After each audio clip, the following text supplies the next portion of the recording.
and UTEP is the opponent in 22 days. And the Sooners, of course, get it going. I saw Dillon Gabriel in one of the national publications. I think it was Athlon's, rated the 19th best quarterback in the country. I think he might be a little bit better than that, but I don't think that's outrageous. Yeah, I think I think that's fine. I would not necessarily get a ton of argument from my perspective, and certainly have the same sentiment that you do.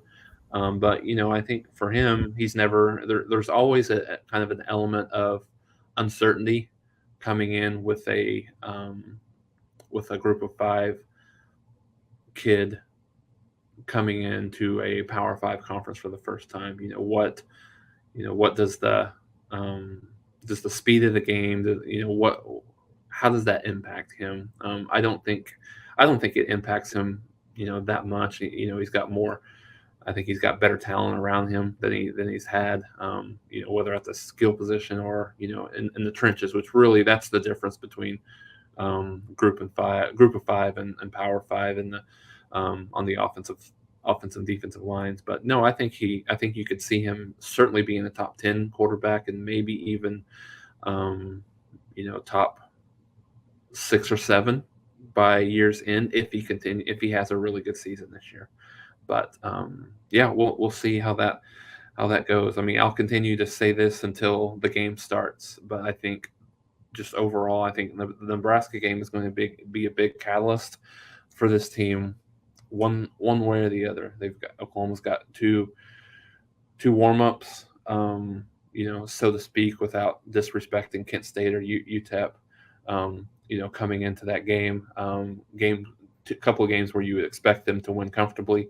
And then Nebraska has the same thing really in 3 of their 4 initial games. So I think that for both of these programs, really, but I think Oklahoma obviously has a higher trajectory than Nebraska does. So if Oklahoma goes up there and they win that game fairly comfortably, 10 to 17 points, then I think you can say that this team has an opportunity to be, pretty special team that can win a conference championship and possibly get into the playoffs. If they happen to lose that game, or if they win in a very uninspiring way, then maybe there's more of not a concern, I guess, but more of maybe a level of doubt whether or not this team will be able to win a Big 12 championship. But Oklahoma fans will, of course, have a certain interest in week 0, watching the Huskers and prepping for the game a couple weeks later when Nebraska takes on Northwestern in Dublin.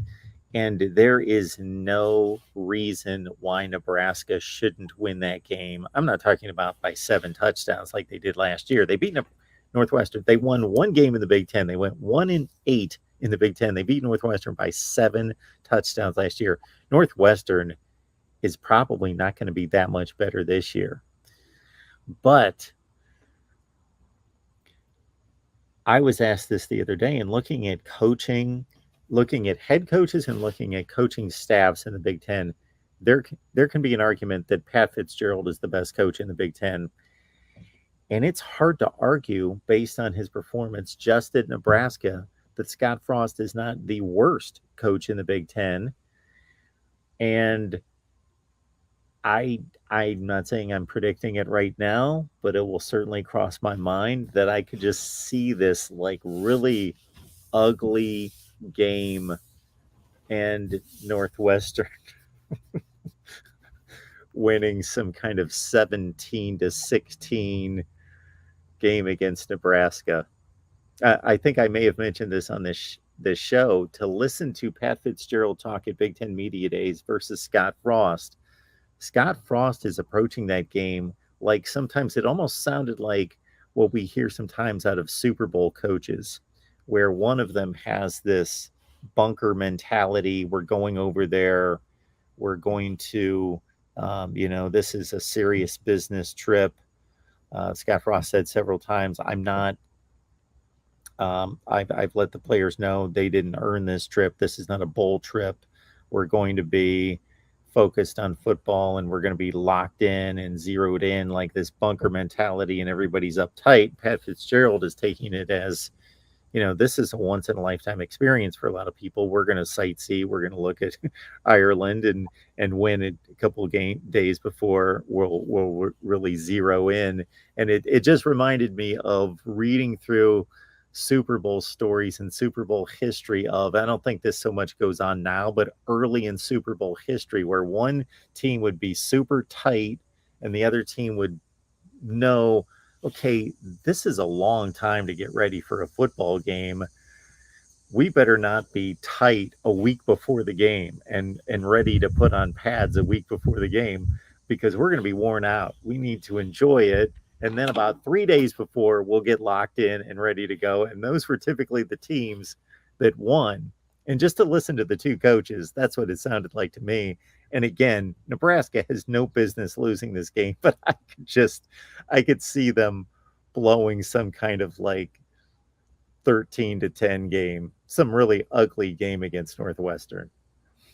Yeah, I'm glad you brought that up, Mark, because I mean, with Oklahoma playing Nebraska, I've followed them a lot here in fall camp early on, and it's it's just so bizarre listening to them talk. It looks like no the staff, particularly Frost and Mark Whipple, offensive coordinator. It looks like they are on two different planets in terms of being connected to one another. And to your point, like Scott Frost, he seems to talk like he is scared to death for the season to even begin.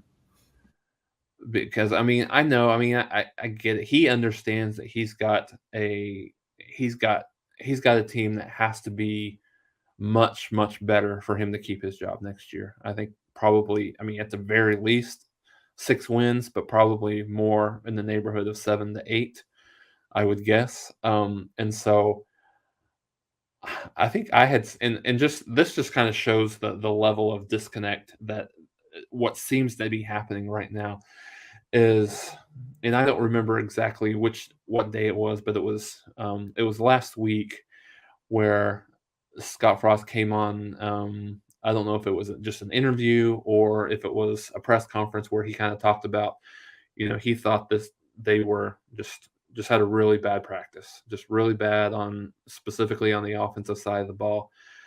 And Casey Thompson comes on and says that later within that same, I don't, either that same interview or conference or whatever, and said he thought that they had the best practice they've had all fall. And so, like for the head coach to say one thing and the presumably starting quarterback say something that's a complete 180 is bizarre to me. But yeah, I don't know what to make of them. Or I completely agree with your thoughts.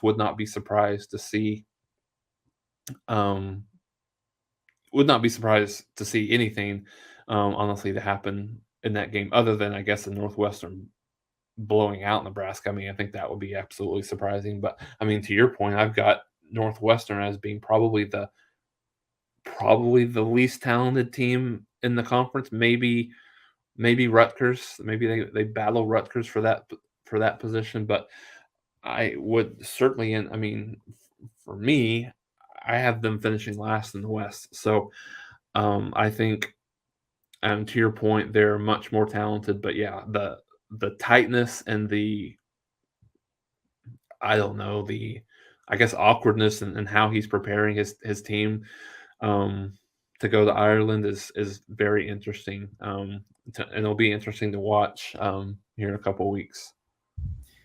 Yeah, they were at Big Ten Media Days, and for anybody that watches what I produce on a regular basis, I am the last guy in the world that tries to read people's demeanors or their attitudes and try to make anything out of it. I just stay out of that. I don't try to pretend, okay, I can read somebody's mind, but it just seemed so obvious. Like he was the only coach there, Scott Frost, who seemed to be miserable. Everybody else seemed to be just enjoying the day. Let's talk football and discuss the team. He just looked miserable. Yeah, I agree with you, and he looks that way every single interview I've seen.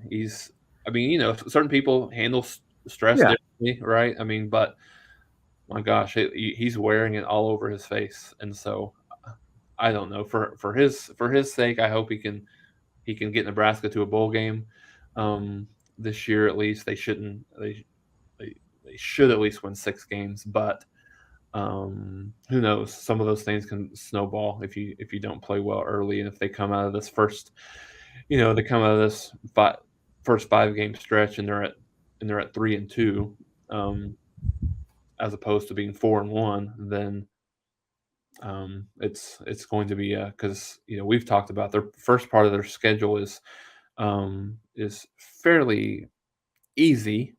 I think it's they've got 5 out of 6 very winnable games there in the first half, but the second half of the schedule it gets tough in a hurry, specifically the last half. So yeah, he won't if they go 3-2 their first 5. I feel like he probably won't survive.